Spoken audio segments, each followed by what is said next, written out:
कुछ और सवाल ले लेते हैं, फिर उसके बाद हम क्या नाम है, नाम बताओ फिर सवाल। मेरा नाम मोहम्मद अनस है सर। मेरा सवाल ये है, SC ST OBC के रिजर्वेशन क्यों नहीं है अलीगढ़ मुस्लिम यूनिवर्सिटी में?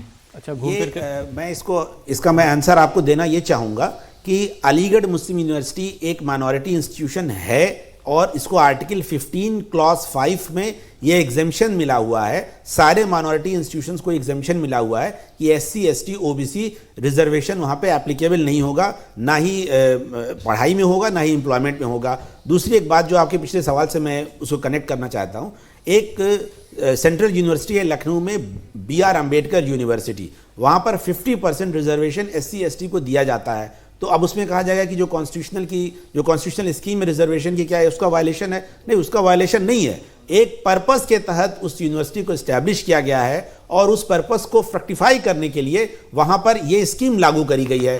अलीगढ़ मुस्लिम यूनिवर्सिटी भी अब उसी वजह से इसको एस्टैब्लिश किया गया था।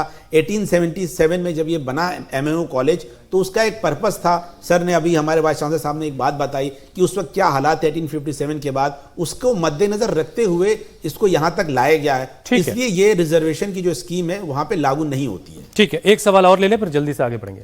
नाम बताओ फिर सवाल। अब्दुल कयूम सर, मेरा आपसे ये सवाल है कि अलीगढ़ मुस्लिम यूनिवर्सिटी में मुसलमानों को आरक्षण मिलता है? ये हालांकि मैं पहले बता चुका हूँ, एक बार फिर से आप नसीम साहब आप ही बताइए। नहीं, इस वक्त जिस साल ये मामला शुरू हुआ था इलाहाबाद हाई कभी कोर्ट, रिजर्वेशन मुसलमानों को नहीं मिला धर्म के आधार पर। हाँ, कोई रिजर्वेशन धर्म के आधार पर जो है मुसलमानों के लिए अलीगढ़ मुस्लिम यूनिवर्सिटी में फिलहाल नहीं है। अलीगढ़ से बीजेपी के सांसद हैं सतीश गौतम, उन्होंने कहा कि हमारा मानना है कि SC ST और OBC को आरक्षण मिलना चाहिए और हमारी सरकार इस मामले में SC ST और OBC के लिए मजबूती से उनका पक्ष रखेगी और मुसलमान तो अल्पसंख्यक हैं ही नहीं। जरा सुनिए पहले सतीश गौतम को।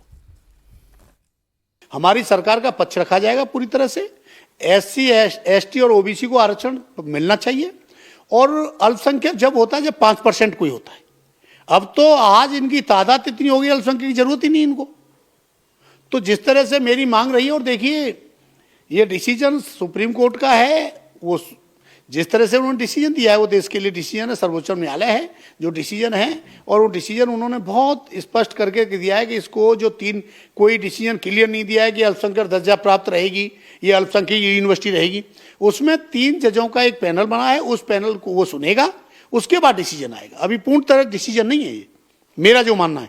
लेकिन मेरा मानना होता है कि इस देश में SC ST और OBC बच्चों को आरक्षण अवश्य मिलना चाहिए। मेरी मांग रही है कि उस देश में उन गरीब के बच्चों को, जो गरीब, और सबसे ज्यादा गरीब कौन है इस देश में, वही तो है, अल्पसंख्यक गरीब नहीं है। अब ये तो इतने पैसे वाले हैं, आप देखिए, जिसका कोई कहना नहीं है। एक बीजेपी के MLC हैं मानवेंद्र सिंह, वो कह रहे हैं कि यह फैसला दुखद है। उन्होंने इसके आगे कहा कि सुप्रीम कोर्ट ने अपने अधिकारों को असंवैधानिक प्रयोग किया है और उन्होंने कहा कि न्याय प्रणाली का मजाक उड़ाने का काम किया गया इस फैसले के जरिए और देश के नागरिकों की भावनाओं का ख्याल नहीं रखा गया। भावनाओं की बात भी हो रही है। एजाज मकबूल साहब, आप जरा बताइए कि क्या कोर्ट भावनाओं का भी कोई ख्याल रखता है क्या जब डिसीजन सुना रहा होता है कोई? ये बिल्कुल गलत बात है। सुप्रीम कोर्ट के 7 जजेस बेंच में आप there are 4 judgments which have been delivered. Majority judgment by the outgoing chief justice honourable justice Chandrachud. इसमें भावनाओं से कभी कोई सवाल ही नहीं होता। उन्होंने प्योर लीगल एस्पेक्ट में उन्होंने ये कहा कि 1920 का जो एक्ट था, जिसको अजीज बादशाह ने गलत इंटरप्रेट किया था कि यूनिवर्सिटी सेंट्रल एक्ट के तहत आती है तो वो उसका माइनॉरिटी कैरेक्टर आर्टिकल 30 में नहीं होता, तो उसको भावनाओं से कोई मतलब ही नहीं है। इसको तो प्योर लीगल इशू है। जो मुसलमानों और SC ST other backward caste का जो एक गठजोड़, जिसके जरिए कुछ सीटों पर बहुत अच्छी कैलकुलेशन की गई और अच्छे नतीजे भी आए, रावण वाली सीट अगर आपको याद हो तो, दरअसल उसके बीच एक दरार पैदा करने की कोशिश की जा रही है। ये उसके पीछे की थ्योरी है और इसी वजह से MU को काफी राजनीति का निशाना बनाया जाता रहा है। शारिक, ये जो फलसफा है कि भाई हम OBC के लिए सोच रहे हैं, SC ST के लिए सोच रहे हैं, इस बात की काट क्या है वो तमाम लोग जो इस पक्ष में है कि MU को माइनॉरिटी स्टेटस मिलना चाहिए? देखिए, अगर सोच ईमानदार है, अगर आपके अंदर विल है, अगर आप SC ST OBC को रिजर्वेशन देना चाहते हैं तो 330 प्राइवेट यूनिवर्सिटीज़ हैं इंडिया में, उनमें से आप कब SC ST OBC को रिजर्वेशन दे रहे हैं? पहले शुरुआत वहाँ से होनी चाहिए, ना कि सिर्फ एक ऐसी यूनिवर्सिटी से शुरुआत आप करना चाह रहे हैं जिसका एक हिस्टोरिकल बैकग्राउंड है। आप शुरुआत यहाँ से करिए। अगर आप उनके वेलफेयर के बारे में बात करना चाहते हैं, सोच रहे हैं, हम इसको वेलकम करते हैं, मगर आप उससे पहले जो 330 प्राइवेट यूनिवर्सिटीज़ हैं इसमें भी इसको लागू करिए और फिर अपनी सरकार को आप प्राइवेट मेंबर बिल ला सकते हैं, आपके पास ये अधिकार है। आप इसको ला करके 330 प्राइवेट यूनिवर्सिटीज़ में लागू कराइए, उसके बाद फिर और आगे की बात करी जाएगी।